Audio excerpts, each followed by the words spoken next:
The smoke was black. That was the first thing. Not the sound of it, not the smell, but the color, because color is information and information is the only currency that matters when everything else has stopped working.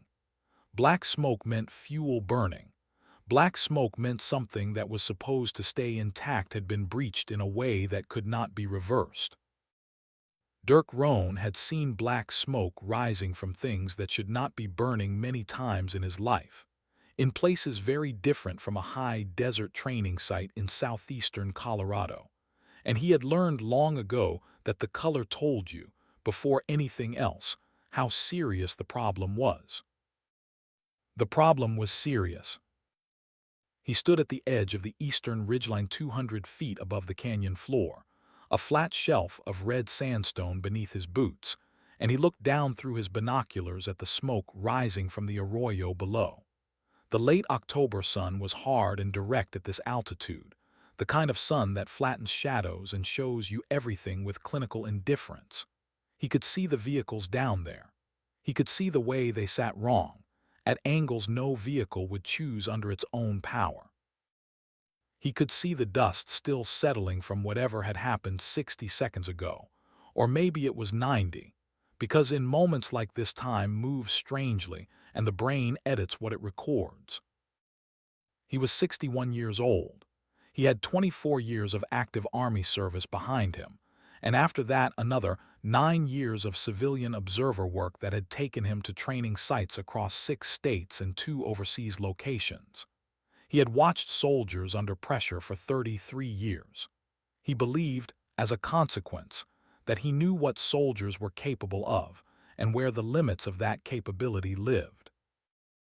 He was about to be taught something about the limits of his own. His radio was in his right hand.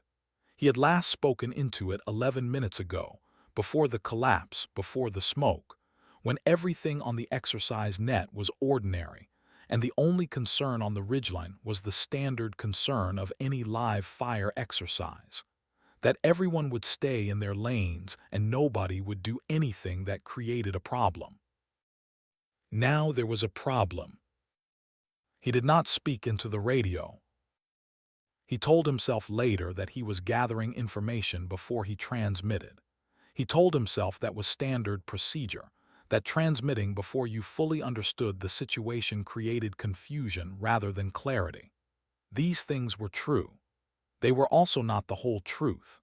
The whole truth was that he was standing on the edge of a canyon looking at consequences he had helped create, and the part of him that usually told him what to say had gone quiet. Then he saw movement on the western wall. He raised the binoculars and found it in the glass. A figure, moving down the inside face of the canyon wall, not on the prepared recovery slope but on the raw rock face itself, finding footholds in the shale the same way water finds its way through limestone, by constant pressure and an absolute refusal to stop.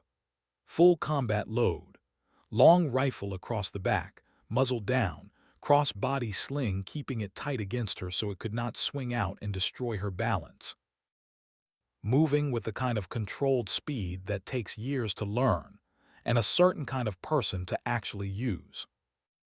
He did not call her back. He watched her descend. Something shifted in his chest that he would not name until much later. He stood on his rock shelf in the hard October light, and he waited to see what kind of soldier she actually was. 12 hours earlier, at 4:30 in the morning, the world had been cold and quiet and smelled of coffee that had been sitting too long.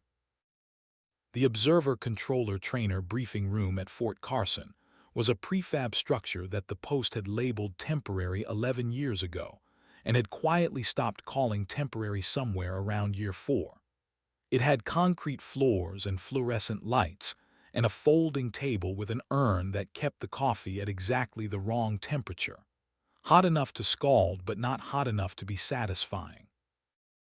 Dirk Rohn sat at the end of the table with his exercise packet and a yellow legal pad and read through the platoon roster for the 3rd time. 7 civilian OCT observers on the ground for this rotation, 6 vehicles, 1 mortar section, live rounds at every major fire support event. This was a combined arms live fire exercise, which was what the Army called it when they wanted the experience of real combat operations without the enemy present, and with substantially more documentation required. The ammunition was real. The mortar rounds were real. The 25 cannon rounds in the Bradleys were real. The demolitions placed at the phase line Bravo obstacle points were real. The terrain, this high desert canyon country in the southeastern corner of Colorado, was real in ways that did not forgive mistakes regardless of who made them. He turned the page. Staff Sergeant Fenna Trost, Weapons Squad Leader, 3rd Platoon, Bravo Company. He had read the roster once before and the name had not registered as anything other than a name. The second time through he had pulled her evaluation file and read it thoroughly. Now, on the third pass, he knew her record in the way you know something you have read carefully. The shape of it, the pattern of it, what the pattern suggested and what it left unresolved. 1 combat deployment, 14 months in eastern Afghanistan, a combat action badge, ratings of exceed standard from every superior she had served under in 4 years, a line in her most recent annual evaluation from her platoon commander that described her fire control as exceptional under pressure. He also knew she was the first woman to serve as weapons squad leader in the regiment's 3rd Battalion. He made a note on his legal pad. He said nothing to the room. At 5:15, while most of the battalion's junior soldiers were still eating, Staff Sergeant Fenna Trost was at the arms room doing what she always did before a field evolution. She was checking her weapon. The M110 SAS came through the cage window in the armorer's 2-hand grip, and she received it the same way. Both hands, weight distributed evenly. She stepped back from the counter and raised the rifle and looked through the optic. Clear barrel, clean bolt. 0 confirmed from the previous session. She ran her hand along the stock from the pistol grip to the muzzle, checking each component in the same order she always checked them, because the order mattered. Ritual under dangerous conditions is its own form of discipline. Fenna Trost was 26 years old and she had learned before she was 10 that the world gave you nothing for free. She grew up in Harlan County, Kentucky, which is coal country, which is to say it is the kind of country where the mountain teaches you things about persistence and scarcity, and the value of what you actually produce with your own hands that no other education can replace. Her mother had worked the breakfast and dinner shifts at a county highway diner 6 days a week from the time Fenna was old enough to understand what work meant. Her grandmother had grown up on a mountain property where the nearest neighbor was 2 miles away through timber, and the word convenience was something from another world. She had joined the Army at 18 because the alternatives were limited, and because something about the structure appealed to her in a way she had not fully understood until she was inside it. The clarity of defined standards. The idea that the requirement was the same regardless of who you were. That had not turned out to be entirely true in practice, but she had been young enough to believe it and old enough by the time she discovered otherwise to have decided it would be true for her anyway, regardless of what anyone else thought about it. She was not a large person. She was built solid across the shoulders in the way that comes from years of carrying actual weight, and not from a facility with mirrors, and her hands were larger than people expected, and she moved with the deliberate economy of someone who had understood early that wasted motion was wasted energy, and that wasted energy was a liability you could not afford. She signed out the weapon. She walked toward the motor pool in the dark. The staging area was lit by handheld lights and vehicle headlamps, and the occasional orange glow of someone's breath condensing in the cold. Soldiers moved between vehicles, running equipment checks, tying down loads, doing all the small necessary things that keep large, dangerous operations from becoming disasters. The air had that particular quality that comes before serious exercises. Not excitement exactly, and not fear exactly, but something that lives between those two states and drives people to pay attention to their hands and their gear, and the people standing near them. Private First Class Ben Holden was sitting on the hood of Vehicle 3 with his boots on the bumper, and a canteen cup of something hot held in both hands, talking to the soldiers around him in the easy, carrying voice of a person who has decided that silence is a problem to be solved. He was 19 years old, and he had a face that was constitutionally incapable of hiding what was happening behind it. What was usually happening behind it was some combination of genuine amusement and a quiet nervousness that had become so familiar it now registered as personality rather than vulnerability. He was the youngest soldier in the platoon. He had been the youngest soldier in every formation he had stood in since arriving at Fort Carson 8 months ago, and he had learned during those 8 months that the best way to avoid being treated like someone who needed looking after was to make the people around you feel like they were in on the same joke you were telling. The platoon treated him like a little brother, not the kind you ignored, the kind you kept track of. When Fenna came around the front bumper of Vehicle 3, Ben straightened up from the hood with the automatic reflex of a soldier who has not yet managed to make sitting at ease feel completely natural in the presence of an NCO. He said her name and rank with appropriate brevity. She looked at the group of soldiers around him. Everybody squared away with their load out. Affirmatives from several directions. She nodded once. Then she saw Ben reach into the front of his plate carrier. He pulled out a set of metal identification tags on a ball chain. He held them for a moment with his thumb moving across the surface in the unconscious way people touch things they have touched 1,000 times. Then he put them back. "Those aren't issue tags," Fenna said. It was not a question. Ben looked at her without flinching. "My grandfather's," he said, "from Korea." He said it the way people say things that matter and are also complicated, simply so the simplicity can carry the weight that an explanation would only reduce. He wore them the whole time he was over there. He made it back, but he sent the tags home before he did. When his unit was pushing into a bad area, he gave them to a buddy on rotation back to the States. His buddy made it home. The tags were already there when Grandpa finally came back. He paused for a half-second. He always said, "You send the important things home first." Fenna looked at him. The cold moved between them, and their breath was visible in it. "Where are your own tags?" she said. "Around my neck under the carrier, Sergeant." "Keep them there." She moved on, but what he had said stayed with her, the particular texture of it, the way it was about a 19-year-old carrying the weight of another man's survival as a form of luck or prayer or both. He carries something that came back when other things might not have. He carries it because the man who sent it home lived, and he is following that logic at 19 the same way his grandfather followed it at whatever age his grandfather was, when he made that particular calculation about which things were worth preserving. She filed it without labeling it.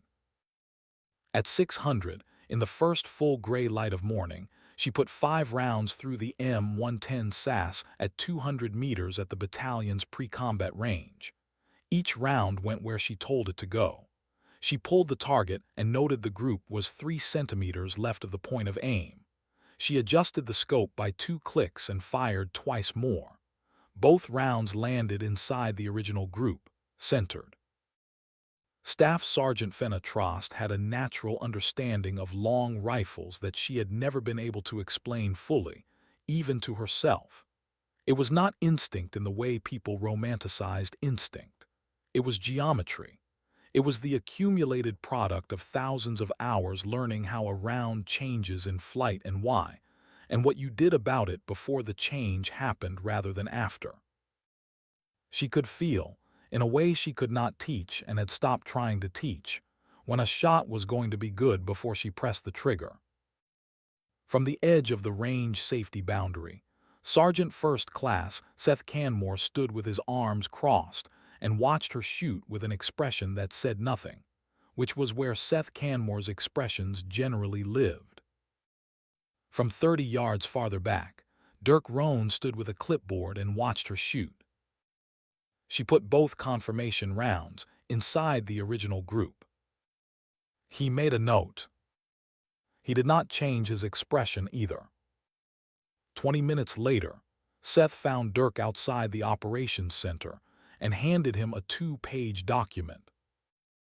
It was the evaluation addendum, the formal recommendation for Staff Sergeant Trost's promotion board consideration.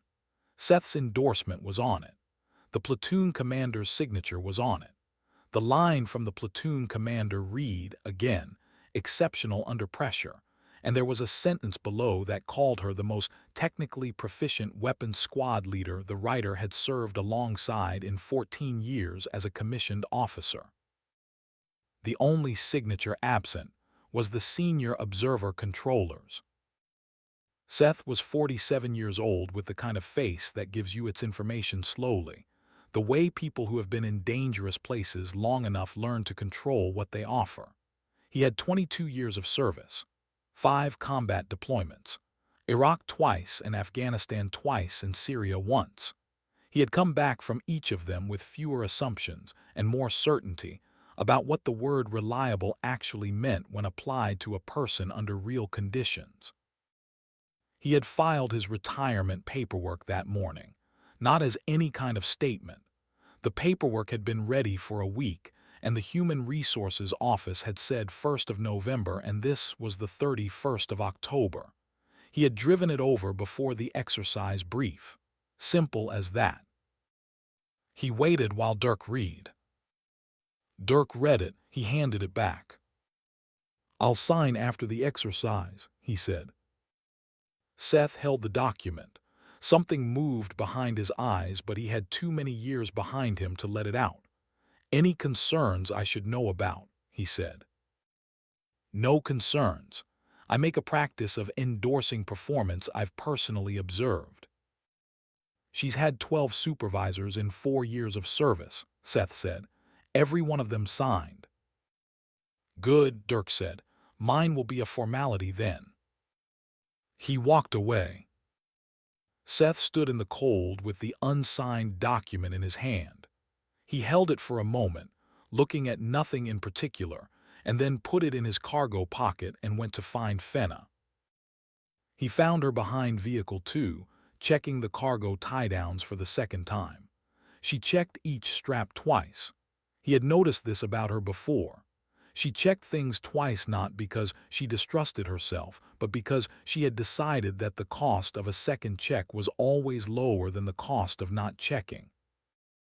He did not ease into what he had to say. "The Arroyo at Phase Line Bravo," he said. "You know the route card." She did. She had studied every page of it. The Arroyo was a dry canyon cut through the eastern section of the Pinon Canyon maneuver site, 15 meters wide at the designated crossing, walls of sandstone and saturated clay rising 20 meters on each side. The convoy would descend a prepared slope on the western side, cross the canyon floor, and climb out on the east. Standard CALFEX vehicle movement. She had crossed similar terrain before. "I know the crossing," she said. "We have had 3 weeks of rain," Seth said. "Unseasonable. More water in that western wall formation than the geology normally holds. 2 weeks ago I submitted a safety report to the OCT staff recommending a route change to the eastern bypass trail." He paused in the way a man pauses when the next part of what he is saying is the hard part. The report was reviewed. The original route was approved. 4 hours of reset to change the route, and that was not acceptable to whoever made the call. She looked at him steadily. She did not ask who had made the call. The answer to that question was secondary information. The primary information was the wall and the water and the fact that they were still going through. "What do you want me to do?" she said. "Vehicle 4, Seth said. "If that wall gives it the crossing, I need someone outside the problem who can respond to it. That someone is you." The way he said it was not a compliment. It was a tactical assessment.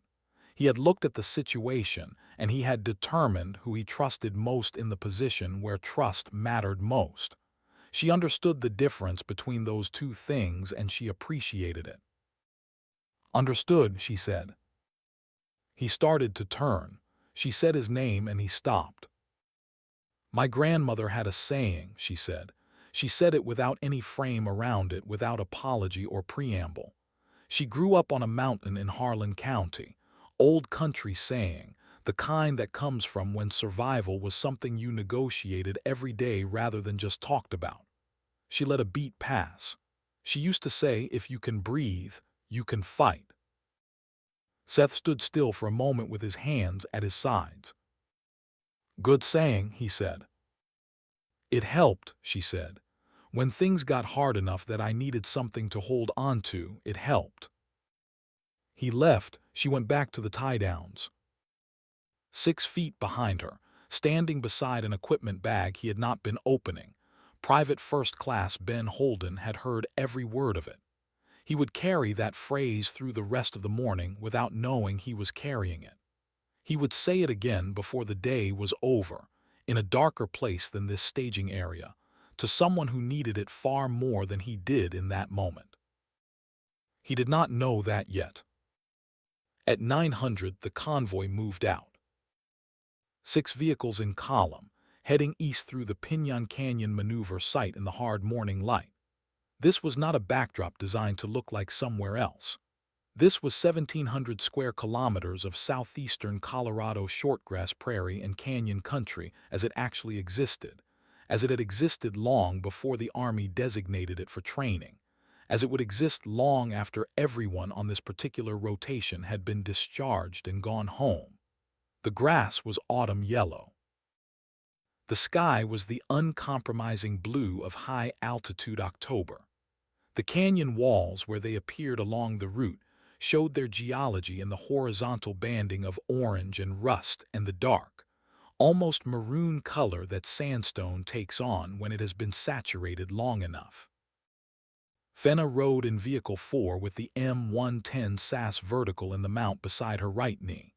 She watched the terrain through the right window with the same quality of attention she brought to everything in the field, comprehensive, systematic cataloging without editorializing. The soil color was different out here than it had been near the staging area, darker at the base of the formations, water dark. She noted it without saying anything. In Vehicle 2, Seth Canmore sat in the commander's position and studied the route card and kept his face as neutral as he had been keeping his face for the past 2 hours. 200 feet above the arroyo floor, on the eastern ridgeline, Dirk Rohn's observer vehicle was already in position. He stood outside it with his binoculars and looked down at the route where it descended into the arroyo crossing. He could see the western wall clearly from this vantage. He could see the color of it. He noted, without saying anything to anyone, that the upper face of the western wall was the deep, water-dark color that sandstone took on when saturation had reached levels that changed the surface appearance. He had seen this kind of discoloration before in canyon terrain. He made a note on his clipboard. He did not modify the plan. In Vehicle 3, Ben Holden was explaining to the soldier next to him, a specialist from Minnesota who had long since learned that the most effective response to Ben Holden was patient attention, exactly why Georgia in October was the finest sensory experience available to any person on the North American continent.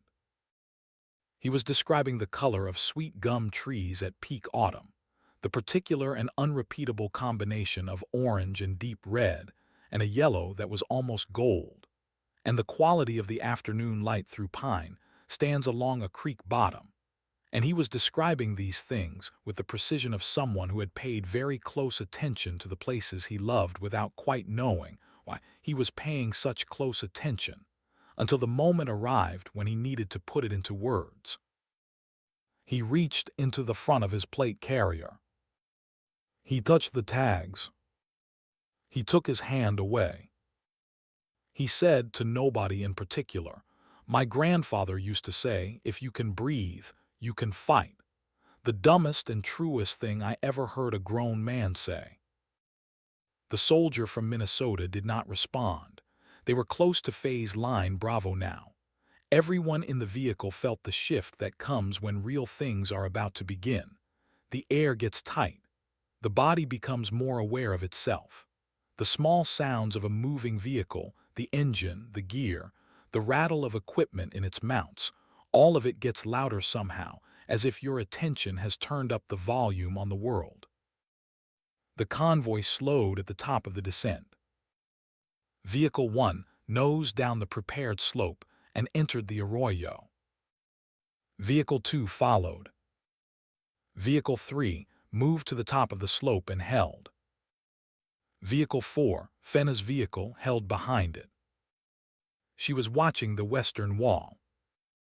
The photographs in the route documentation showed a wall that was continuous and even across its face, the geological banding unbroken, the surface consistent from crest to floor. What she was looking at now was not the same wall. On the upper section of the western face, approximately 6 meters below the crest line, a horizontal fracture ran for what she estimated at 12 meters. It was not dramatic. It was not the kind of thing that announced itself. It was the kind of thing you noticed if you were looking for what was wrong rather than looking at what was there. Her hand went to the radio. She keyed it. "Bravo base, Bravo 4. I have a horizontal fracture in the western wall, upper section, approximately 12 meters running. Request convoy hold until the wall can be assessed. Over." A pause on the net. "Bravo 4, be advised Vehicle 2 is at the crossing floor. Vehicle 3 is entering the descent. Continue the queue. Over." "Copy," she said. She was already leaning forward, putting her weight on the front edge of her seat, watching the line on the wall. The line held. 800 meters northwest of the arroyo, the mortar section fired. The percussion of a real mortar round leaving its tube carried across the canyon country with the flat, undeniable authority of live ordnance.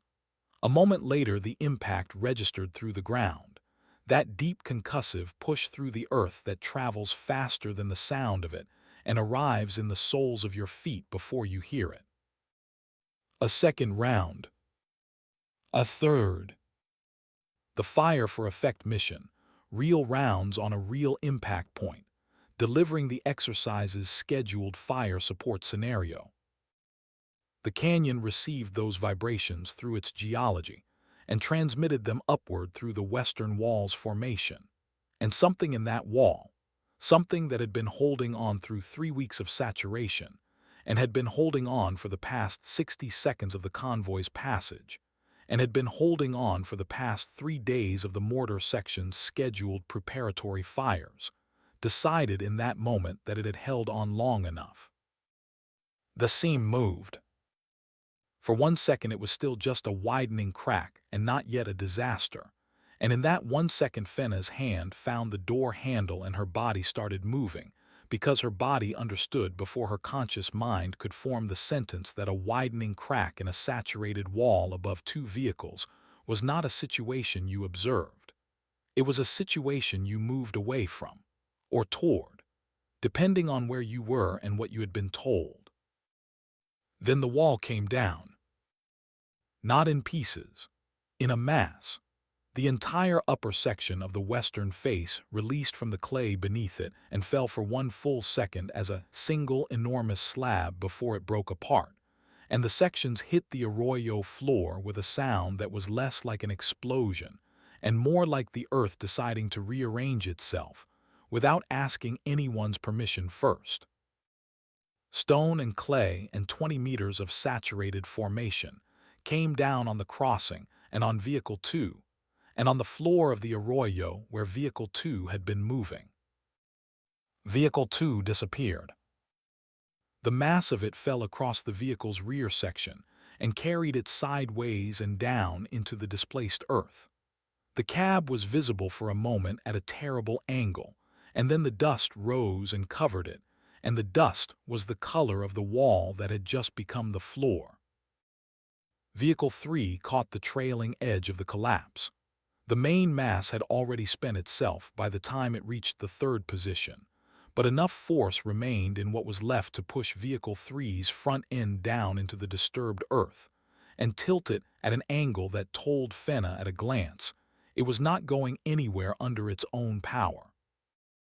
Vehicle 1, already on the east wall, had its driver locking the brakes at the sound. The dust rose, the smoke followed the dust.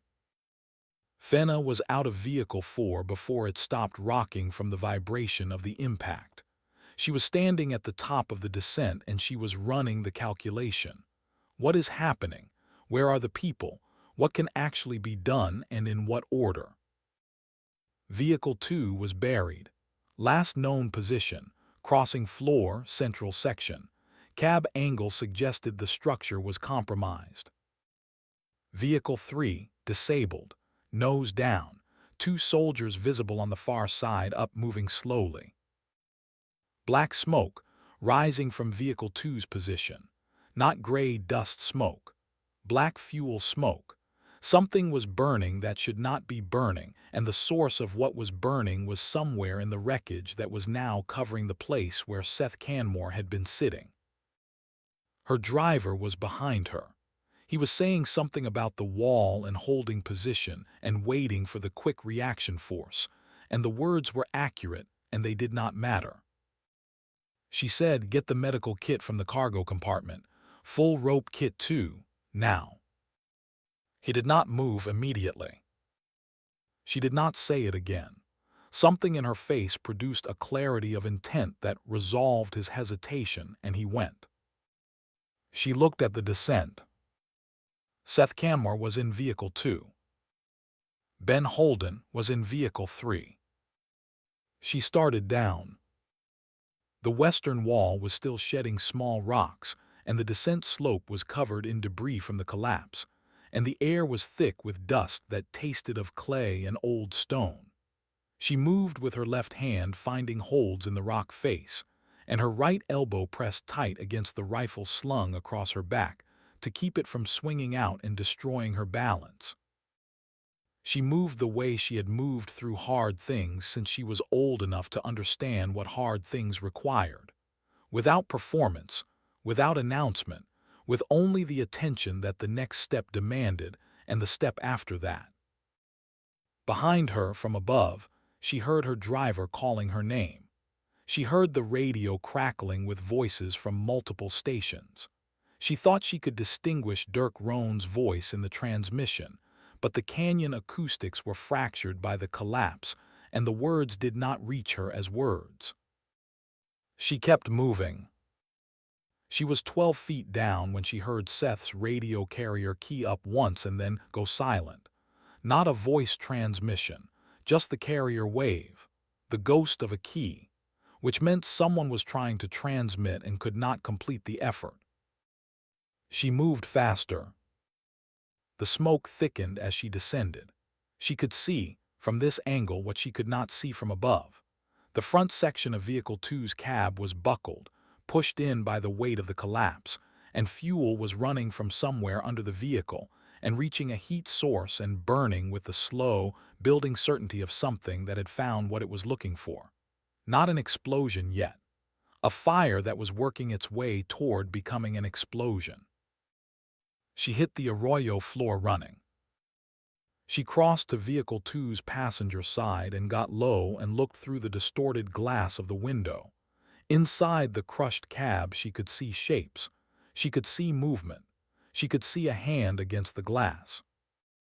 She started counting. Above her, 200 feet up on the eastern ridgeline, Dirk Rohn stood with his binoculars and his radio and his clipboard, and the unsigned evaluation form somewhere in the documents on that clipboard. and he watched Staff Sergeant Fenna Trost move through black smoke toward the burning vehicle below him. He had not called her back. He stood in the October light with those 33 years of service behind him, and he watched her and he understood, with the particular clarity that arrives only in certain specific moments, and never in briefing rooms and never on clipboards, that he had spent this morning evaluating the wrong question. The question was not whether she was ready for the job. The question had never been that. The question, it turned out, was whether he was ready to see it. He stood very still. He waited to see what she would do next. And she did not wait for him. The smoke had waited. Nobody told you that. Nobody put it in the briefings or the after-action reviews, but smoke from burning fuel was not the same as ordinary smoke. It had mass and it had temperature, and it pressed against your skin like something with intention. It reduced the world to whatever was within 10 feet of you, and it made everything outside that radius into shapes and sounds and the quality of heat rather than actual things you could see and name. You navigated through it by what you knew and what you had counted and by the specific character of the heat that told you, if you had been close to fires before, how much time you had before the situation changed in ways that made navigation irrelevant. Fenna hit the arroyo floor and kept moving. The debris field between the base of the descent slope and Vehicle 2's position was not the floor she had seen from above. The collapse had remade it. Stone and clay and the compressed remains of the arroyo wall had come to rest at angles that made every step a decision, and she crossed it at a controlled run, finding the line through it the way a person finds a line through terrain they have never crossed, by committing to each step fully and trusting the next one to be there. She went around the rear of the vehicle first. The driver's side had been taken by the wall.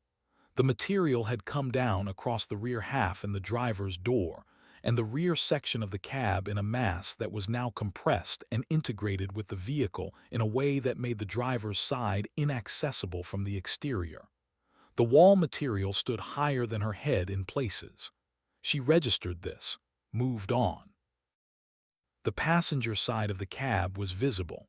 The door was buckled inward. The window had a long diagonal fracture across it but was holding. She pressed against the door and looked through the distorted glass. 4 shapes. She did not count for identification. She counted for function. 2 in the front seats, 2 in the rear cabin. That was the manifest. 4 assigned personnel per vehicle. She assessed each shape for what mattered first, which was respiration, chests. She was looking for chests moving. All 4 were moving. All 4 were alive. She pulled at the door handle with both hands, bracing her boot against the lower frame. The door gave 4 inches and held. She pulled again and it gave another inch, and the sound it made was the sound of metal in a situation it was not designed for. She released the handle and stepped back. She was going to need time and assistance on the door. She moved to the rear of the vehicle to find a secondary access point, running her hands along the cargo section, and that was when she heard it. It was not a loud sound. It was the kind of sound that you produce when you have been trying not to make sounds, and the body has quietly overridden the decision. Small and compressed, and coming from behind the collapsed rear seat material. Fenna stopped. She pulled back the edge of the loose debris from the rear cargo section and put her head into the gap that it opened, and she said, with a flatness in her voice that was not coldness but was its functional relative, "Sound off." A pause, then a voice, more the suggestion of one. "Signal," it said. Fenna counted again. 4 plus the voice, plus whatever was behind the seat material, 5. She was now working with one more person than the manifest said existed in this vehicle, which meant someone had gotten in who was not supposed to be in, and wherever the error had originated was not her concern at this moment. What was her concern was the number itself and what the number required. She pulled back out of the gap. "I have you," she said into the gap. "Stay where you are, do not move." 5 people, 1 manifest error, 1 additional problem. She went back to the passenger door. The fuel situation had continued developing while she was counting. A line had ruptured in the forward underbody section, and the fuel was running along the passenger side of the frame and reaching a heat source somewhere in the engine compartment. The fire that resulted was currently small and cooperative, and she had no confidence it intended to remain either of those things. The main fuel tank sat in the rear undercarriage. The distance between the running fuel and the tank was a gap that the fire would close at its own rate and on its own schedule unless something interrupted the supply. She looked at the access geometry. The ruptured line ran along the driver's side of the underbody. The driver's side was buried under wall material. The only unobstructed approach to the coupling that connected the line to the main tank assembly was from the passenger side, at a steep upward angle, approximately 45 meters from where she was standing, through air that was distorted by heat shimmer and thickened with smoke. For most shooters, this would have been a conversation about limitations, a discussion of what was possible and what was not. Fenna Trost was not most shooters. She unslung the M110 SAS from her back. The rifle came off the way it came off in every situation where she had needed it in a hurry, cleanly, without fumbling, with the sling clearing her shoulder in a motion she had practiced 10,000 times. She brought it up and went to a kneeling position at the rear corner of the vehicle, which gave her the angle she needed to look up and across at the coupling through the scope. What she saw through the scope was not a clean target picture. The heat coming off the engine compartment warped the light. The smoke moved in irregular layers. The coupling itself was a mechanical fitting approximately 2 inches in diameter, mated to a line of the same width, and what she needed was not to destroy the fitting, but to split it open, to compromise the seal at the junction point, so that the fuel pressure would do the work of separation rather than her needing to sever it cleanly. 2 different problems, 2 different solutions. She controlled her breath. She settled into the kneeling position the way she settled into all positions, with her weight distributed and her spine straight, and the rifle's natural point of aim carrying the crosshairs to the thing she wanted without her forcing it there. The first round hit the lower half of the coupling body. The second round struck 2 centimeters above the first impact. The coupling split along the line of the 2 impacts, not explosively but mechanically, the way things fail when the structural integrity has been compromised at exactly the right interval. The fuel pressure inside the line found the failure and used it. The connection ruptured. The running fuel that had been feeding the fire broke off from the main system at the coupling point. The fire at the engine compartment did not go out. It did not go out because fire does not stop while it still has what it found first, but it stopped receiving new material. It began consuming what it had on hand rather than drawing from an ongoing source, which transformed it from an open problem into a problem with a clock. She slung the rifle. She went back to the passenger door. This time she used her boot heel and her shoulder together, leveraging the door in a motion that was more of a controlled assault than an attempt to open it. And after 40 seconds of sustained force, the door came open past the point of resistance and held there, giving a clearance that was narrow but passable for a person willing to move at angles that were not comfortable. She pushed through. The 2 rear seat occupants were conscious. She assessed them quickly: facial lacerations, probable head injury on the left occupant, possible dislocation at the right shoulder on the second, both ambulatory with assistance.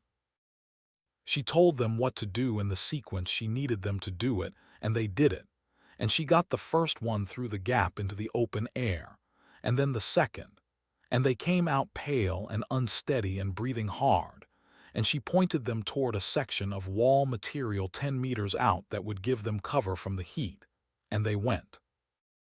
She went back into the front of the cab. The front of the cab was a different problem.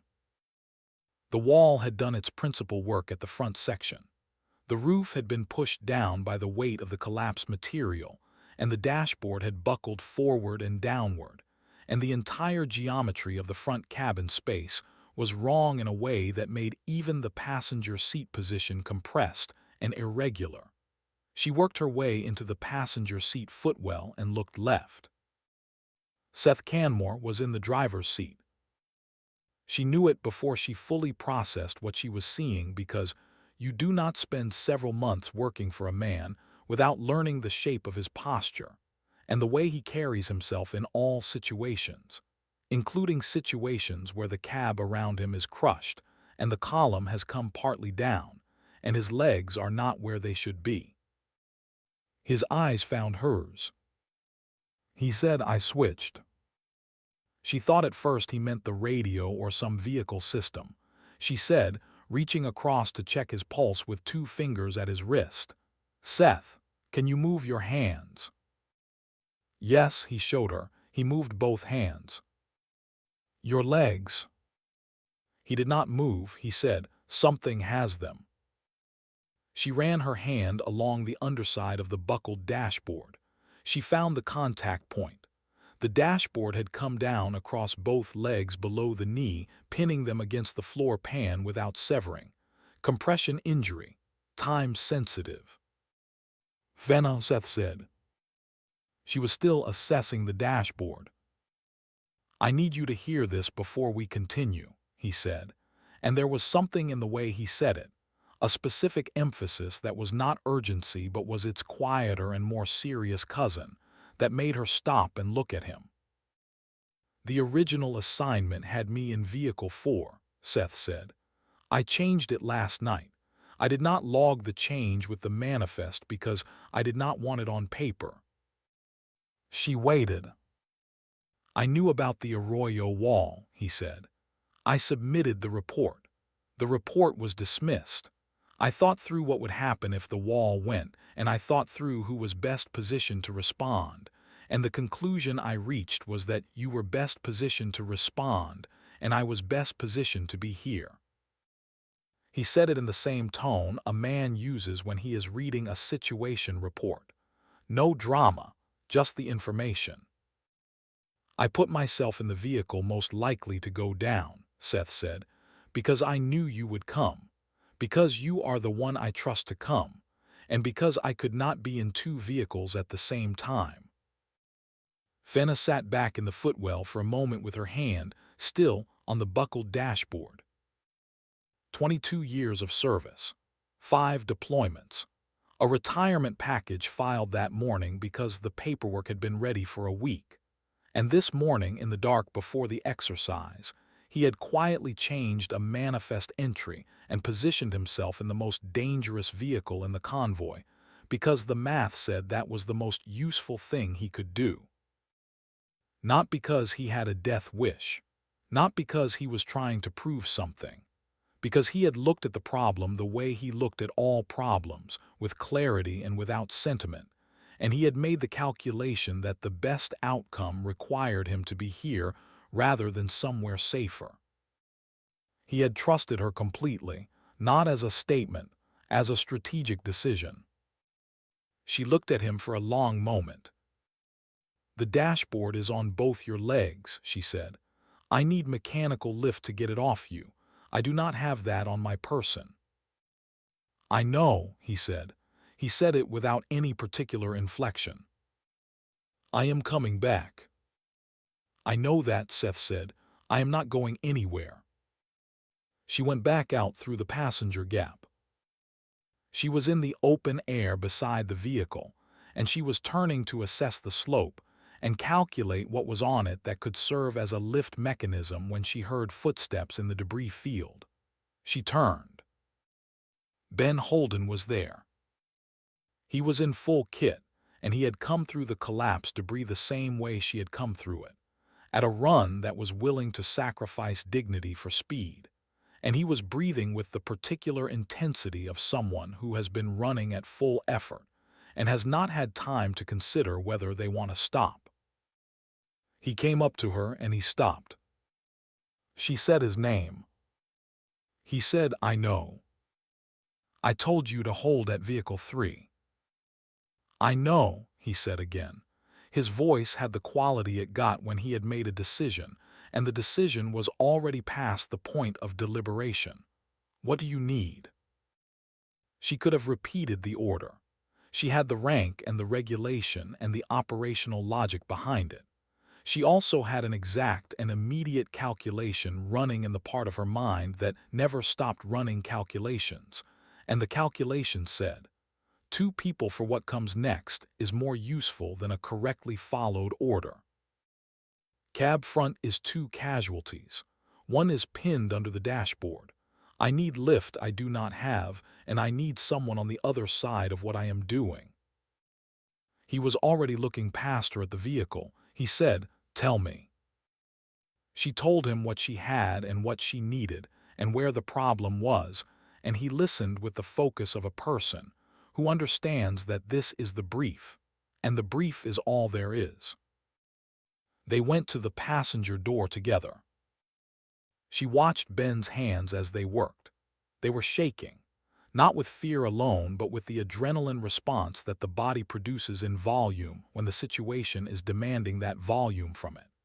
She recognized it because her own body did the same thing in certain conditions, and she had learned long ago, through repetition, that shaking hands could accomplish precise work if the person attached to them had made a specific decision about what those hands were going to do. Ben's hands had made that decision somewhere on the debris field between Vehicle 3 and here. They got the passenger front occupant out through the gap. Young soldier, probably 20 years old, possibly less. He had blood on his face from the window material, and his eyes were not fully tracking, but his legs worked, and Ben sat him against the wall material with his back supported and said to him in a low, carrying voice, "You are going to breathe normally right now. In and out. That is your one job." The soldier breathed. Ben was already moving back to the door. Inside the cab, working around Fenna to reach the second rear occupant who had not fully come through yet, Ben talked in that same voice, steady and carrying, and the woman he was talking to, the 5th person, the one behind the collapsed rear seat who had said signal and nothing else for 15 minutes, began to answer him in short, broken sentences, and then in longer ones, and Fenna could hear the person's breathing slow as Ben kept talking, kept using that voice. "Grandpa used to say," Ben said, at a moment when the woman's breathing had spiked again because she had tried to move and something hurt, "if you can breathe, you can fight. Just breathe. Nothing else right now." The breathing steadied. They got her out. Fenna went back to Seth. She told Seth what the situation was. She told him she needed a mechanical lift device, and the nearest candidate was the recovery equipment in the MRAP kit at Vehicle 3, which was 50 meters away through the debris field, and that she was going to go get it. Seth said, "Give me your 9. She looked at him. "Your sidearm," he said. "Leave me something I can do something with if the fire situation changes while you are gone." She drew the M17 from her hip and put it in his right hand. She climbed out. She was turning to go when Ben Holden appeared at the corner of the vehicle. He was carrying something. He had the come along from Vehicle 3's MRAP recovery kit on his right shoulder, and the weight of it had changed the angle of his posture, and he was breathing as if he had run those 50 meters twice, which was approximately how hard it looked. The come-along was a heavy-duty mechanical ratchet winch, a device made for vehicle recovery operations, capable of generating substantial lifting force through a steel cable and a ratchet mechanism, and it was not a small object, and he had jogged back with it across a debris field. He stopped. He held it up slightly. "Recovery class," he said. "Fort Benning, 6 months ago." He was breathing through the words. "There is an anchor point in the cab frame above the driver's position. I saw it on the walkthrough this morning." She looked at him. 6 months removed from a vehicle recovery training evolution. He had retained the detail about the anchor point. He had connected that retained detail to this exact situation, in the middle of a debris field with smoke in his eyes and adrenaline in his blood, and a direct order to stay at Vehicle 3, standing against everything he was currently doing. She said, "Get in." They rigged the come-along through the passenger window, opening over a period of approximately 4 minutes, Fenna working from inside the cab and Ben working from the exterior, with Seth providing the structural information about the cab frame that made the anchor point useful, where the cable needed to go, what the frame would hold, what angle would produce lift rather than shear. Seth gave this information in the same manner he gave all information, which was accurately and without elaboration. When the setup was complete, Fenna took the ratchet handle. She applied the first stroke. The cable tensioned. The mechanism engaged. The sound of it, the clicking of the ratchet, was very loud in the compressed space of the cab, and she kept going, click after click, and the cable tightened further, and for 6 clicks nothing happened except the cable getting tighter. Then the dashboard moved. A millimeter. Another. The metal complaining at a frequency that came through the cab structure and into her hands and into her back teeth, and then it moved more, the ratchet finding its mechanical advantage against the weight of what it was lifting, and Seth said in the same tone he used for radio traffic, "Left one is free." She kept going. 5 more clicks. "Both free," Seth said. She came out through the window and Ben was there, and they went together to the driver's side, to the gap between the wall material and the vehicle exterior, and she reached in through it and Ben reached in alongside her and she said, "Seth, weight forward, arms up." He moved. She got both hands under his arms from behind and she pulled. The first pull moved him 8 inches through the gap, and she reset her footing in the loose clay and pulled again, and he came farther and Ben had him by the left side now, and together they brought Seth Canmore out through the gap and onto the canyon floor, and he got his feet under him with the unsteadiness of a man whose legs have been compressed for 20 minutes and the circulation is not yet fully back. He stood. He held.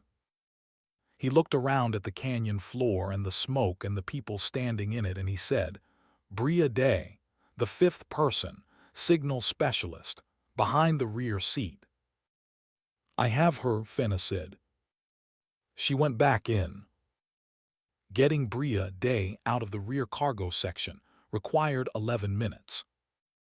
The collapsed seat material had folded around her in a way that required it to be moved in a specific sequence rather than all at once, and Fenna moved it in that sequence while Ben pulled from the exterior through the cargo gap. And the 20-year-old signal specialist came out into the October air of the Arroyo with a gash across her left forearm, and her eyes showing the particular kind of relief that people show when they have been alone inside something broken, and someone has finally arrived. All 5 were out. Fenna stood back and counted them in the smoke and the failing afternoon light of the canyon floor, and the count was 5, and all 5 were breathing, and that was the condition that enabled the next thing, which was getting them up and out. She looked at Seth. He was managing his weight on both legs, but she could read by the way he was standing, by the specific posture of a man compensating, that the circulation had not fully returned, and that the climb up the recovery slope was not something his legs were ready to perform. She went to him. "Fireman's carry," she said. He started to say something that began with the word that. "We are not discussing it," she said. He looked at her for a moment with something behind his eyes that had multiple things in it at once, and then he said, "All right," and she got into position and took his weight across her shoulders and straightened up, and the weight of him was the weight of a man with all his equipment on after 22 years of Army service, which was substantial, and she started moving toward the recovery slope. Ben walked alongside. He had the 3 ambulatory personnel moving ahead of them, and he was talking to them in the low, carrying tone that was his natural register when he was not being funny, the one that turned out to be better than the jokes. He was keeping them moving. He was keeping their eyes on the slope above and not on the canyon floor behind them. He reached into his plate carrier. He pulled out the dog tags. He crossed to Fenna's side and he reached across and put the tags into Seth Canmore's right hand, which was hanging at his side below Fenna's shoulder. Seth's hand closed around them by reflex. Ben did not say anything. He took his hand back and he kept walking and kept talking to the soldiers ahead of him, his voice the same, the rhythm of it continuous, as if the gesture had cost him nothing. Fenna felt Seth's hand close above her shoulder, felt the weight of him across her back, and she moved. 50 meters. The recovery slope was there. The slope was rock and loose material, and she went up it the way she went up everything difficult, without deciding whether it was possible, simply by doing the next step and the step after that, and understanding that the gap between here and the top would close if she kept moving and would not close if she stopped. 30 meters from the base of the slope, the air changed. She heard it before she felt it, a change in the pressure, a sound that the body registered before the ears did, a compression in the atmosphere that had a specific character she had learned to recognize in a previous context and in a previous theater of operations, and which her nervous system cataloged before her conscious mind had finished the identification. She went forward. She threw herself down and forward, and Seth's weight rolled with her, and she got herself between him and the source of the sound, and then the wave arrived. Vehicle 2 had found its limit. The explosion was not the catastrophic detonation of a full fuel load. The coupling rupture had limited that. But the fuel remaining in the line and the forward compartment was enough to produce an event that sent the blast wave outward along the arroyo floor and up the slope and through the canyon, and the canyon gave it back in an amplified version of itself. The sound was the sound of something fundamental being concluded. She came up on her hands. Seth was 2 meters away on his side. She went to him. She ran her hands along him and he said, "I am here." He said it clearly.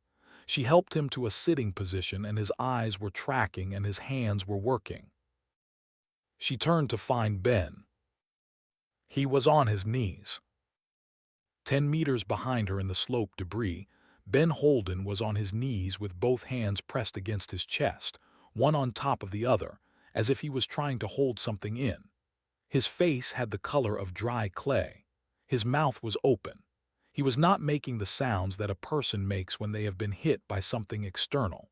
He was making the sounds that a person makes, or rather not making the sounds when something is wrong from the inside. She crossed to him. She went to her own knees beside him. He looked at her. His eyes were fully tracking, but they had the quality of a person who is very focused on something happening in their own body and is not fully available for anything outside of it. He took his right hand off his chest. In his palm were the dog tags. He had taken them from Seth's hand somewhere in the chaos of the blast, or Seth had released them, or some permutation of the moment had transferred them back to him, and he held them out toward Seth, who was 3 meters away. "These need to go back," Ben said. His voice was wrong in the way that voices go wrong when the body is doing something the person cannot control. "To Grandpa, if I." No, Fenna said. She put her arm around him. She got her weight against him to keep him upright. You are walking out, she said, up that slope right now. Sergeant Trost, he said it quietly.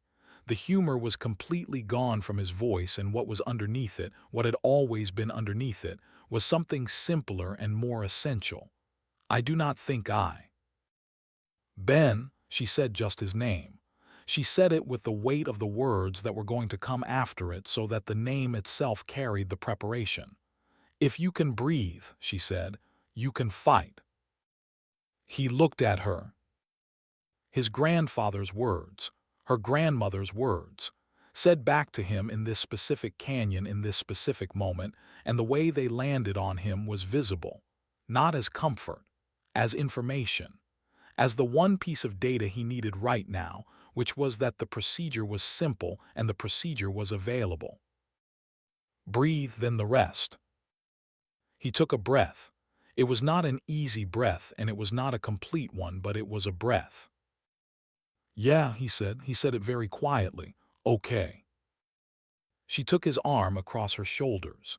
She stood and he came up with her, most of his weight on her, and she looked back, and Seth had gotten himself upright against the slope debris with one hand on a rock, and he was moving slowly, but moving. She started up. Ben was heavy in the way that someone is heavy when the body is not fully cooperating. She felt it in her knees and in her lower back and in the specific strain of the slope under her boots, and she did not stop. She measured the distance in steps and in the number of steps remaining, and she kept reducing the number, and the number kept going down. Above her, 200 feet up on the eastern ridgeline, Dirk Rohn had been standing for 24 minutes with his radio in his right hand. He had put his clipboard on the hood of the observer vehicle 14 minutes ago. He had not written a note in that time. He had not spoken into the radio in that time.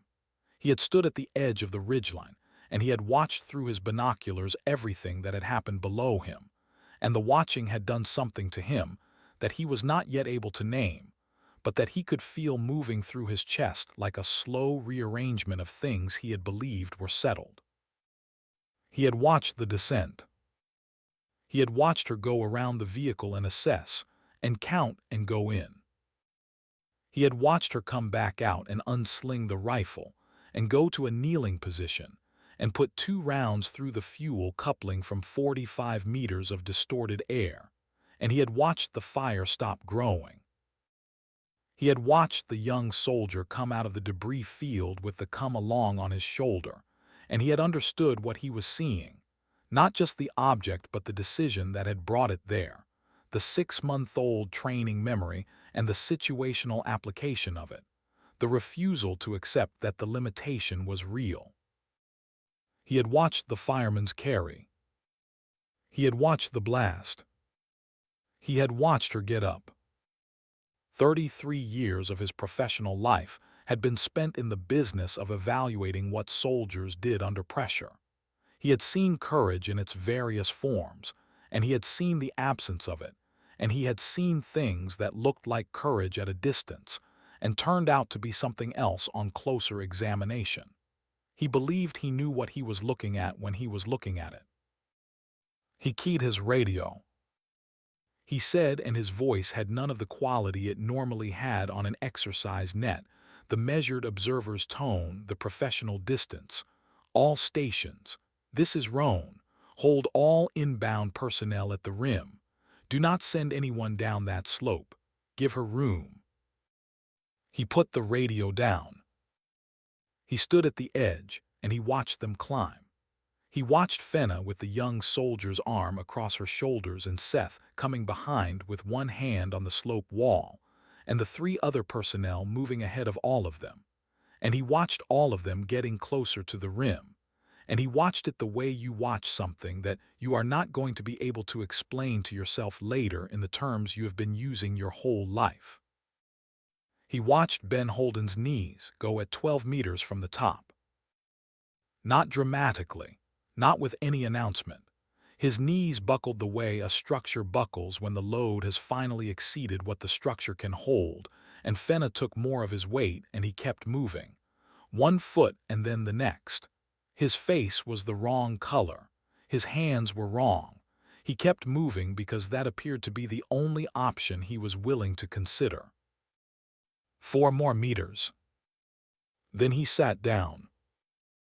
Dirk Rohn watched the young soldier sit down in the slope debris 12 meters from the rim, and he watched Fenna go to her knees beside him, and he watched her hands moving, and he watched her face, even at this distance through the binoculars, doing something that he had not expected to see, and that he would think about for the rest of his life.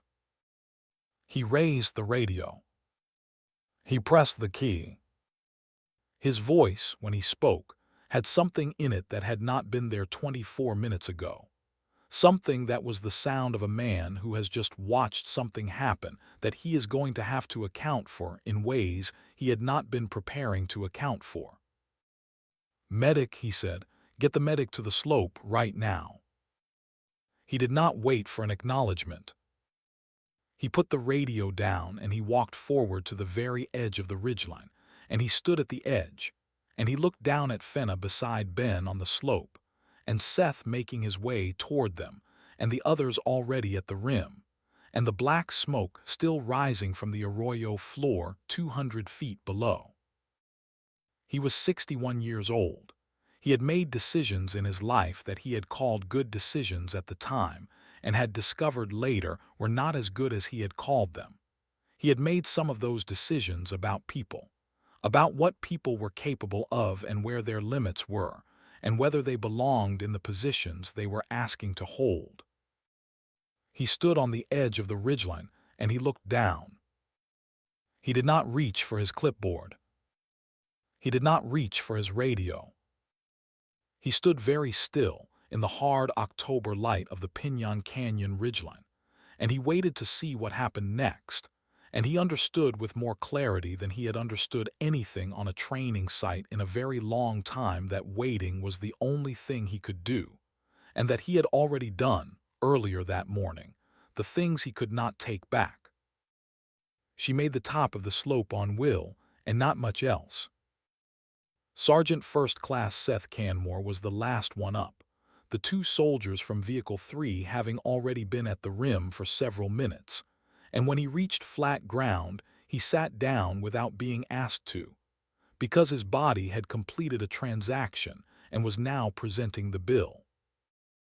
His legs had been under compression for 20 minutes, and the return of full circulation was its own kind of event, painful and definite. And he sat in the gravel at the canyon rim and he breathed and he looked at the Colorado sky and he did not say anything. Ben Holden was already on the ground. Sergeant Clay Mossler had positioned himself at the rim with his aid bag 20 minutes before any of them came up, because that was the kind of medic Clay Mossler was. He had organized the flat ground above the descent path into a triage space, and when the first soldiers came over the edge, he was already moving, already assessing, already converting chaos into a sequence of problems with a sequence of solutions. He was 28 years old and he had done this before, and he had a specific gift for not looking surprised by what he was looking at, which was a quality that mattered in the first minutes after something went wrong.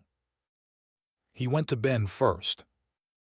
He had heard what Dirk Rohn said on the radio. He had seen the young soldier sit down 12 meters from the top. He went to him and he worked quickly, and he did not narrate what he was doing because Ben did not need narration, and Mossler did not waste words.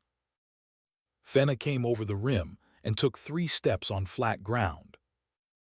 Then her lungs decided that the agreement they had maintained for the past 40 minutes, the agreement in which they would continue functioning at the level the situation required and address their objections later, was no longer something they were willing to honor. The smoke inhalation that she had been managing by refusing to acknowledge it acknowledged itself. Her legs held. Her lungs did not. She went to one knee, and then she was on both knees and her hands were on the gravel, and the only thing she could do was breathe. One breath and then the one after, through air that her body was receiving with suspicion. One of the Vehicle 3 soldiers was beside her immediately, his hand on her shoulder. She said, "I am fine." She said it with the conviction of someone who intended to make it true through insistence.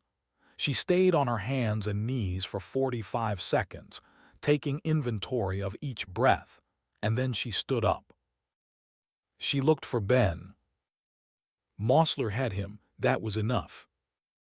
She let herself be led toward the aid station.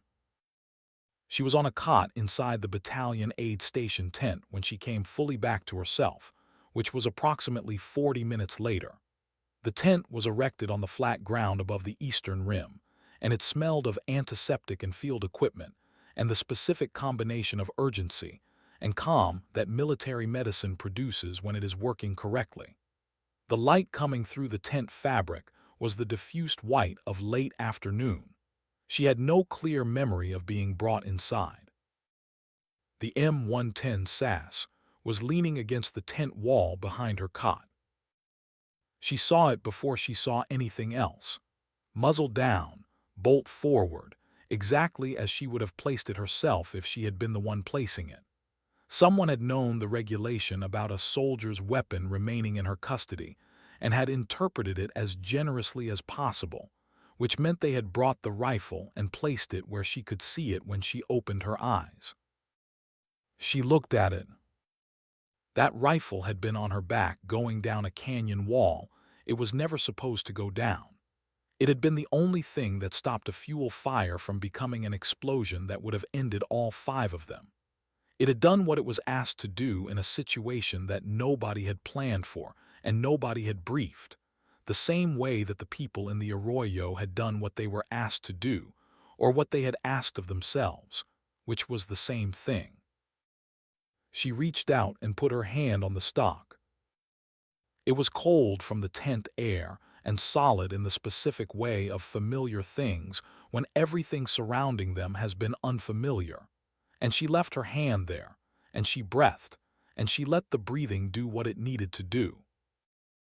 Sergeant Mosler had said something about Ben before she went under at the rim.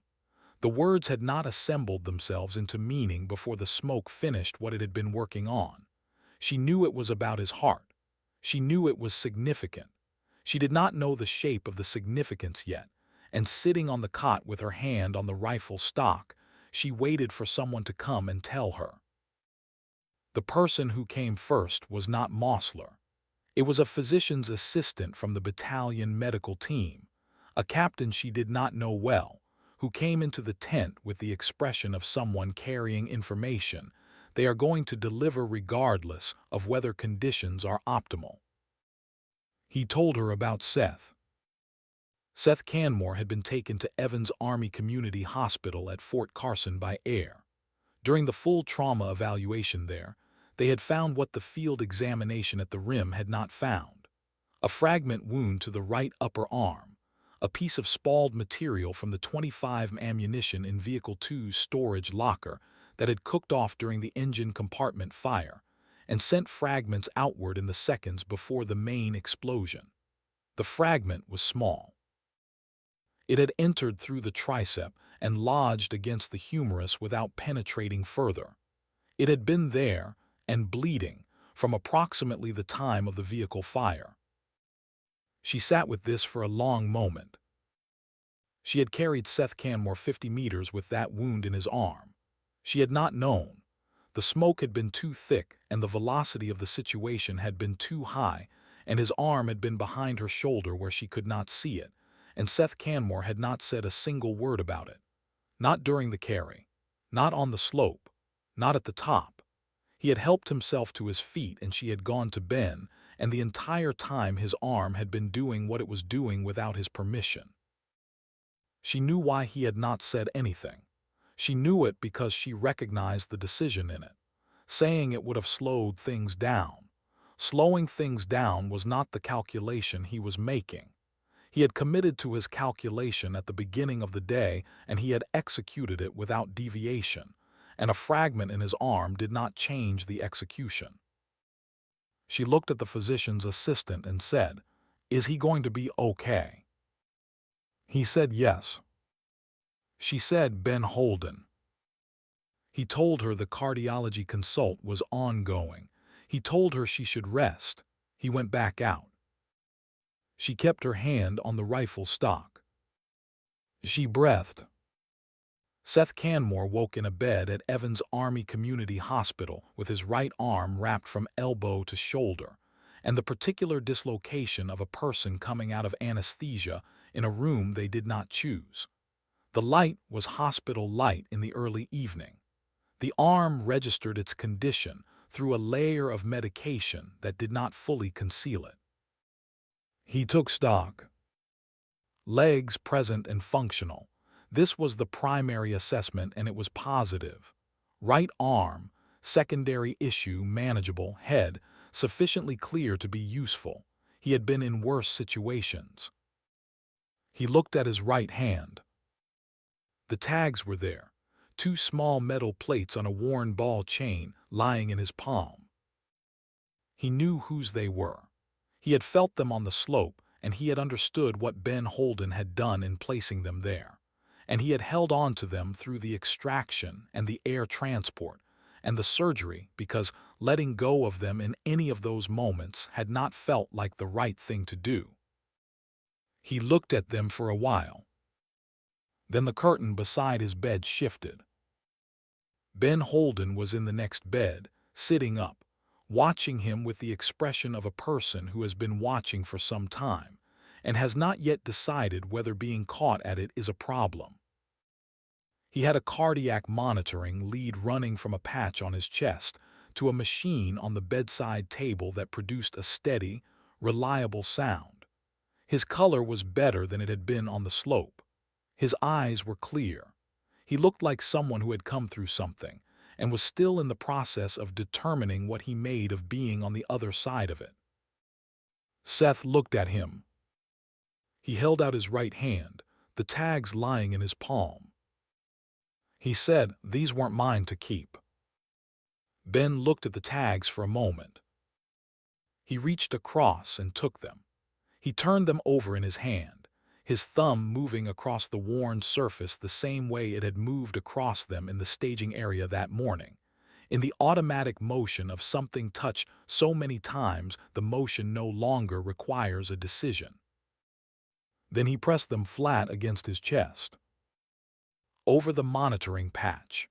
Over the place where the machine was measuring what his heart was doing, which was the same thing it had been doing all day and which was, it turned out, considerably more than anyone had known. His eyes filled. He did not try to stop it. He sat in the hospital bed with the tags pressed against his chest, and he let what was happening happen. And Seth Canmore turned and looked at the ceiling with an expression that was not sadness and was not relief, but was something that occupied the space between those two things where there are no adequate words. Fenna was in the doorway. She had come in quietly enough that neither of them had heard her, and she stood there and she looked at the two of them and she did not go in. She let them have the room and what was in it. She stood in the doorway for a long time. The cardiologist came the following morning. She was a lieutenant colonel on the Fort Carson medical staff, and she had the specific quality of someone who delivers difficult information routinely and has learned to do it without drama, because drama is a form of noise that makes information harder to receive. She sat beside Ben's bed with results on a tablet, and she explained what the echocardiogram had shown. Hypertrophic cardiomyopathy. The wall of the left ventricle had thickened beyond the normal range, a structural condition present since birth, identified by a physician in Calhoun, Georgia, when Ben Holden was 15 years old. She used the word diagnosed. She paused. Then she asked whether this condition had been disclosed during his military entrance processing examination. Ben looked at the ceiling for a moment. He said no. He said it plainly, without attempting to construct anything around it. He had been carrying the concealment for 3 years, and the echocardiogram had ended the necessity of carrying it, and he had apparently made a decision about what came after. The cardiologist asked whether he had been taking the prescribed medication. He said, "I was, for about a year." She asked when he stopped. He said, "After about a year of active duty." He looked at his hands. "The medication had a monthly cost. After taxes and the allotments, I didn't have what it cost at the end of the month." He said it without apology or anger, in the same register he used for things that were simply true and did not benefit from ornamentation. "I didn't want to report the condition because I didn't want to be separated, and I couldn't keep affording the medication, so I stopped." The room was quiet in the way that rooms go quiet when something has been said that cannot be unsaid. Fenna was in the chair beside the door. She had been there for most of the morning. She thought about what Ben Holden had been doing for the preceding 12 months. Every formation run, every road march, every field evolution with full kit, every sprint across a debris field in the Pinon Canyon Arroyo with a mechanical recovery device on his shoulder, and a cardiac condition that produced the risk of sudden arrhythmia under exactly the kind of extreme exertion he had been producing. She thought about him putting the dog tags into Seth's hand. He had not done that as a dramatic gesture. He had done it because he was 19 years old and he had a body that he understood well enough to know he was asking something of it that it might not be able to give. And he had decided to ask it anyway because the alternative was to not ask, and not asking was not something he was willing to do. His grandfather had sent the tags home first because the unit was pushing into a bad area. Ben Holden had handed the tags to Seth Canmore at the base of a burning vehicle in a Colorado arroyo because he was following the same logic at 19 that his grandfather had followed at whatever age his grandfather was when he made the same calculation. You sent the important things forward first. You kept going. The difference was that Ben had known, in a way his grandfather perhaps had not known, exactly how dangerous the territory ahead of him actually was. He had carried that knowledge for a year, and he had not let it change anything about what he showed up to do. Fenna sat in the chair and understood what she had seen in that arroyo with more completeness than she had understood it while she was in it. On the second morning, when she came in to see him, he was sitting up and talking to the nurse doing his morning vitals in the easy, carrying way that was his natural register. And when Fenna pulled the chair up, he looked at her with the expression he had been wearing since he had pressed the tags against his chest, which was something more settled and more serious than the one he usually showed the world. He was quiet for a moment. Then he said, "Grandpa used to say, if you can breathe, you can fight." He said it to her the way you say something to one person, not to a room. Turns out that works even when the breathing part is the problem. She looked at him. She said, "How is it now?" He put his hand flat on his chest over the monitoring patch, the same place. "Still going," he said. She nodded once. That was enough for both of them. The Army Medical Board convened 3 weeks after the incident. They reviewed Ben Holden's case with the attention it warranted, which was a great deal of attention. They reviewed the concealment at entrance processing. They reviewed the cessation of medication. They reviewed the cardiac event on the slope and its management and the prognosis. They reviewed his 18 months of service. They also reviewed what had happened in the arroyo. The board's finding placed Ben Holden on a limited duty profile with mandatory quarterly cardiac evaluations and fitness for duty determinations to be reviewed at each evaluation by the Fort Carson cardiology staff. It placed certain physical requirements outside his authorized parameters until such time as his cardiac status supported revisiting them. It did not separate him from the service. It did not discharge him. He was allowed to stay. The finding was delivered to him in a medical office by an officer reading from a document. Ben received it for approximately 4 seconds with no visible reaction, and then his jaw moved in a way that he controlled before it could become anything, and he said thank you and signed where he was directed to sign. He called Fenna from the parking lot outside the medical building and told her. She said, "Good." He said, "Yeah." There was a pause on the line. "Yeah, it is."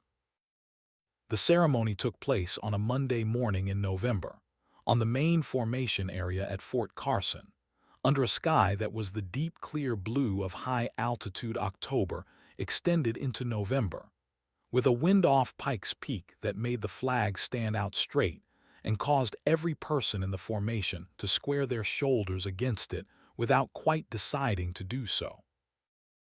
80 soldiers in formation and along the edges of the assembly area. The full 3rd Platoon of Bravo Company, senior officers and NCOs from the battalion, several family members who had been notified and had come, Sergeant Mossler in the 2nd rank, Specialist Bria Day, her left arm still in a compression wrap, standing at parade rest with the same composure she had shown in the rear section of a burning vehicle. Seth Canmore was in the front rank on crutches.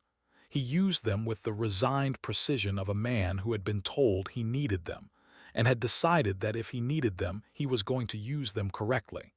His right arm was in a sling. Ben Holden was beside him. He was in his dress uniform, and his posture was correct, and his expression was the one he wore when he was not performing anything, which was to say it was direct and quiet and noticeably older than 19. Captain Lyle Arms, the company commander, stood at the front and read the award citation in a carrying voice that moved well in the wind. He read the verifiable facts of what had happened at Phase Line Bravo in the language that official citations required. Precise, measured, attributed, accurate. 5 personnel recovered from a destroyed vehicle under conditions of active fire. Decisive action under extreme duress.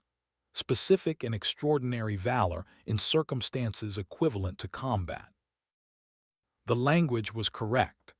It was also insufficient, as all language about things of this kind was insufficient, because the things themselves exceeded the category of things that language was built to hold. When he finished, he said there was someone else who wished to address the formation. Dirk Rohn walked from the edge of the assembly area to the front. He was in his civilian observer clothes, no uniform, no rank on his collar, no decorations on his chest. He was 61 years old, and he stood in front of 80 uniformed soldiers as a man who held none of the institutional authority that any of them held, and what he said would carry only what a man's own honesty can carry when everything else has been removed. He looked at Fenna, he looked at the formation. Then he began. "I have been in this work for 33 years, he said. Active service and civilian combined. I know what soldiers look like under pressure. I know the difference between what people perform and what they actually are. I thought I had been watching long enough to know those things reliably." The wind moved through the formation area. Nobody moved with it. "I want to say 2 things today," he said. "The first is straightforward. The second is not.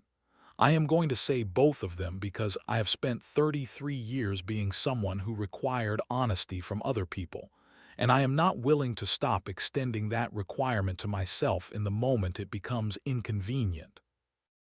He stopped. He looked at no particular point. He looked at the facts. "I approved the route through the arroyo at Phase Line Bravo," he said. "Sergeant First Class Canmore submitted a safety report 2 weeks before this exercise identifying a specific risk at that crossing. I reviewed the report. I weighed the risk against the cost of the alternate route. I made the wrong calculation. 3 soldiers were injured because of a decision that had my signature on it. I carry that. There is no version of what happened at that arroyo where I do not carry that." He let it stand in the air without attempting to move past it. "The second thing," he said, and his voice changed in a small way, the way voices change when the words getting harder are the ones that most need to be said. The second thing concerns how I came to this exercise. When I read the roster the first morning and saw Staff Sergeant Trost's name assigned to the weapons squad leader position, I noted it. And the way I noted it was not about her record. It was about what I had spent 33 years seeing in that position, and what that had led me to assume about what the position required. He did not look away from the formation when he said it. "I want to be precise," he said. "I am not here to give a speech about change or about what the Army is becoming. I am here because of what I watched from the top of that ridgeline. What I watched cannot be filed under exceptional for the circumstances or outstanding considering her position. Those phrases are different from outstanding. They contain a qualification inside them. What I watched does not contain a qualification inside it." He paused. "I watched a soldier determine what the situation required and do it," he said, "without waiting for permission, without waiting to see if someone else would go first. I watched her go down a canyon wall she was not supposed to go down, and I watched what she did when she got to the bottom, and I watched 5 people come out of a vehicle that had no reason to give them back. I have been watching soldiers for 33 years. I know what I saw." He reached into the inside pocket of his jacket. He brought out a folded document. "3 weeks ago, Sergeant First Class Canmore asked me to sign Staff Sergeant Trost's evaluation addendum. I told him I would sign it after the exercise." He unfolded the document. He looked at it once briefly, as if confirming something he already knew was there. "The endorsement I have written reads as follows: recommended without qualification for every promotion board she is eligible for the remainder of her career. If any future evaluation requires a second signature or a personal statement of support, contact me directly. I will be available." He folded the form. He held it for a moment. "Sergeant Trost," he said, and the way he said her name had the weight of everything he had just said behind it. "I owe you an apology. What I assumed when I saw your name on that roster was wrong. What I saw at phase line Bravo does not leave room for what I assumed, and you have earned every part of what you are about to receive." He stepped back. Captain Arms stepped forward and opened the presentation case. The Army Silver Star was a star of silver with 5 points, suspended on a ribbon of blue and red and white, awarded for gallantry in action against an enemy of the United States or in circumstances demanding the same quality of action. It had been given many times in many situations, and to many people who had done the kind of thing that warranted it. The pin went through the fabric of Fenna's dress uniform jacket. Captain Arms stepped back. He rendered a salute. She returned it. The formation held for a long moment, not the ceremonially prescribed moment, longer than that, the kind of extra measure of stillness that occurs when 80 people have witnessed something they are still in the process of deciding what to do with. And then it was over in the abrupt way that ceremonies end, with a command, and the wind moved through the formation area, and the flags went on standing out straight, and people began to move toward each other in the unhurried way of people who have been at attention and have permission to stop. Seth found her at the edge of the formation area. He was moving on the crutches at a pace that suggested he was going to be done with them well before the medical timeline recommended. He stopped in front of her. He looked at the ribbon on her jacket. He did not say anything for a full moment. He did not need to, and she did not require him to.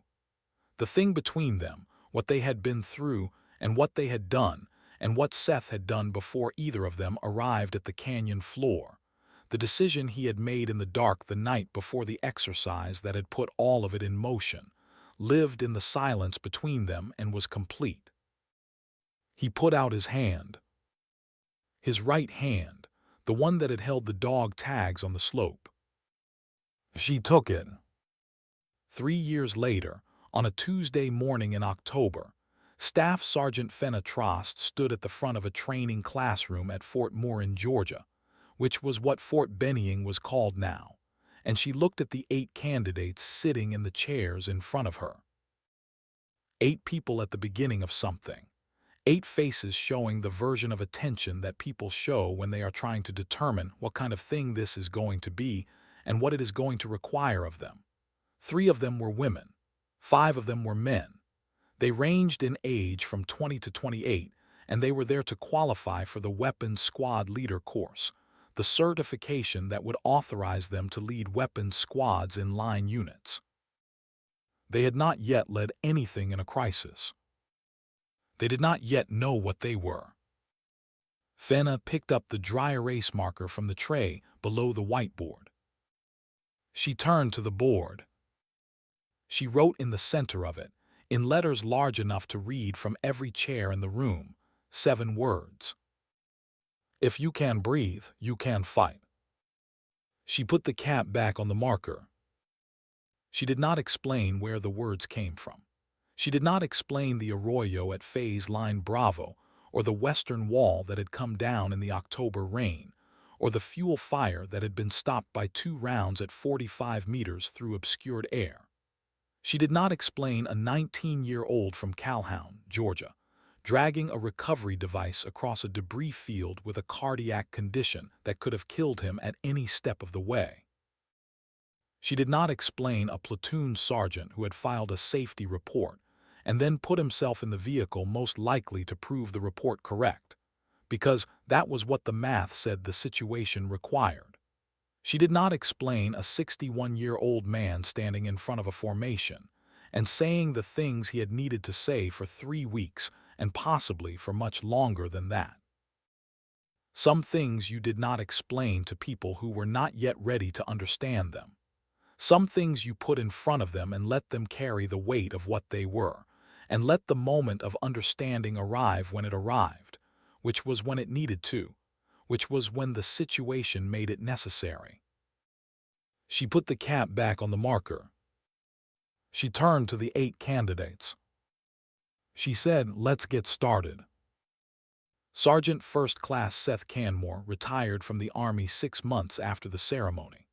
The gathering in the battalion day room was small and characterized by the same absence of ceremony that marked most things Seth did, and he shook hands with the people he had worked for, and the people who had worked for him, and he drove off post in a truck he had owned for 11 years.